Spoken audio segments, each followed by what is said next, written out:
We're discussing the chaos in Kabul, and we're doing that with our panel. Joining me now, we have immigration attorney Renato Castro. Joining us earlier, or better yet, staying with us, or still with us, we have Brian Boyd. His background is in intelligence and counterterrorism. So I want to thank you both and welcome Renato.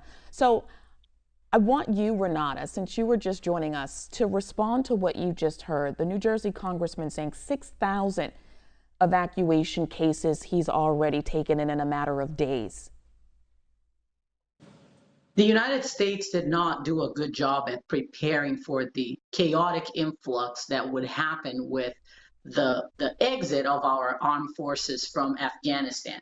And this is just proof that our immigration system, no matter what happens, is just not prepared to handle the volume that current events demand from it.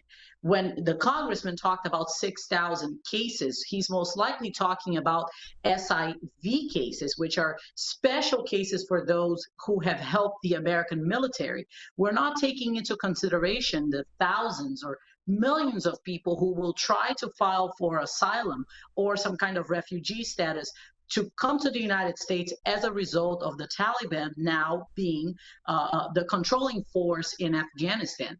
We should expect an overwhelming number of applicants, not only coming directly to the United States, but also going to certain locations abroad, such as in Kuwait or Qatar, and filing for protection or for some kind of permission to come to the United States.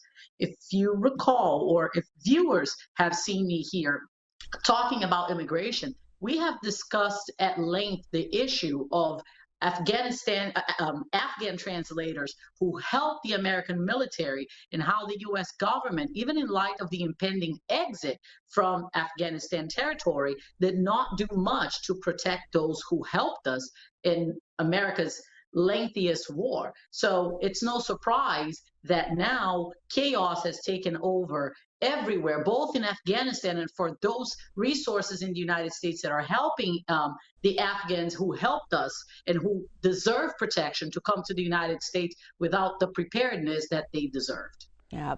And before you joined us, Mr. Boyd, did you want to respond? I agree with her 100%. 100%. I want Renato, before you joined us, we were talking about Gitmo 5 and how they were released in exchange for soldier Bo Berdahl.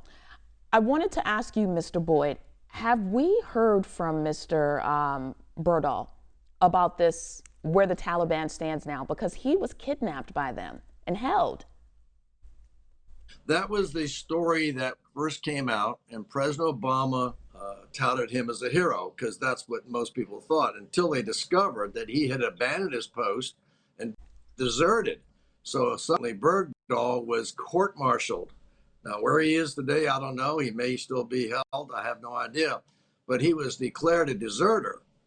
The bad part about it is, in the process of trying to get him released, the negotiations of the Obama administration, whether it's right or wrong, decided to release what we call the Taliban 5 from Gitmo. They were released in 2014. The leader of that group was the close associate of Osama bin Laden. His name is Karula Karakwab. Now, that is the same individual who was deported to Qatar, and he promised the Obama administration he wouldn't cause troubles in Afghanistan.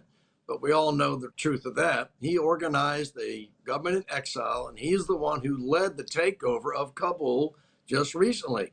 It was his people. He was the one in the photographs, and he is the man in charge, along with another former Taliban leader who's forming the government. He is the gentleman who sat in negotiations with President Biden's envoy in Moscow when they were negotiating Americans being exiting Afghanistan. The problem is, he promised and assured the Biden administration he wouldn't take any retaliation against Afghans who had worked with Western nations. But that obviously has turned out to be a lie. The problem is this: if you're thinking about this from a military standpoint or a power standpoint, you cannot negotiate with an enemy by asking and pleading and offering them money in exchange for things. You can't do that. You have to promise some form of powerful retaliation. the difference, and this is a little treatise on World War, battles are won and lost not on tactics, but based on the personality and the leadership of those in charge. If you have weak leaders or poor leaders, or leaders who have personal problems, you lose battles. There's historic references to this even during our Civil War. There's books on this that tell you about a personality of a commander in chief or a leader making mistakes. Mr. Boyd, that is very problem. insightful. Are you saying that our commander in chief is weak? I don't want to pick on politics, but I think the perception of the world, the perception of American people, regardless of Republican or Democrat, is that we are operating from a position of weakness. If you go back and look at Pompeo's opinion of how to handle this versus Blinken, he promised the Taliban, if you do anything to, when we came out, he was promising going out in May, if you do anything against Americans or American interests, we will retaliate and strike drone strikes on your villages and towns. We saw them do that with General Soleimani, taking him out with a drone strike in Baghdad. So the Taliban knows that we can do that. The problem is when they were starting to go from Islamabad to Kabul, they didn't see any retaliation by Americans. We were more concerned about getting our troops out than we were getting the civilians out, both Americans and Afghans, and not worried about all that materiel. I'm sure that we had the intelligence to know this was going to fall rapidly. And I do not buy the current White House administration saying that we couldn't predict it. It was predictable. Mr. Boyd, I want to get Attorney Renata in. So that's where you come in, immigration attorney. What does this mean for those Afghan allies and even some Americans who may be left behind if we are unable to extend that August 31st deadline? I think that the question that we all, Americans in the world, yes, I can hear you.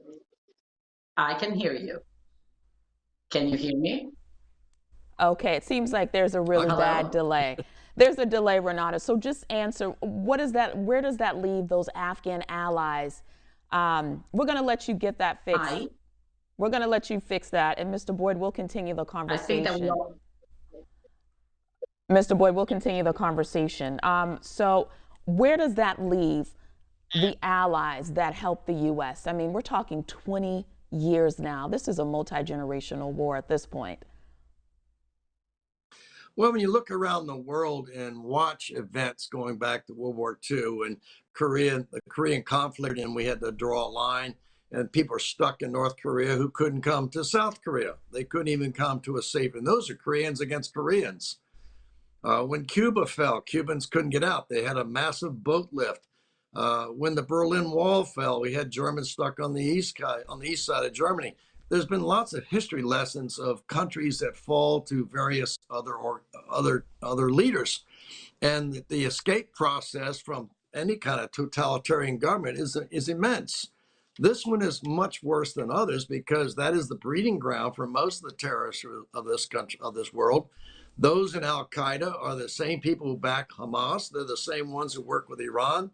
They desire the destruction of Israel. They desire things in America. The only good thing I can say about the Taliban coming in is they have no desire as a group to invade America, but they are a breeding ground for these other organizations. The Taliban just wants all Westerners out of their country, and they want to revert the law to Sharia law, which is the strict Sunni Islamic sect. And the Western women, and the women who are used to having their rights, it's like this Afghan mayor the other day. She was saying people like me are going to get killed. So the real danger is to the women and the children and those who work with Western nations who are going to have retaliation against them. There's already beheadings, there's already hangings going on, but it's not in the media because we don't have media access. Brian Boyd, such insightful conversation. I wish we had more time, sir, but I do look forward to welcoming you back to continue this conversation. Renata, thank you. I hope your audio was good. That was immigration attorney Renata joining us as well. Pleasure having you both.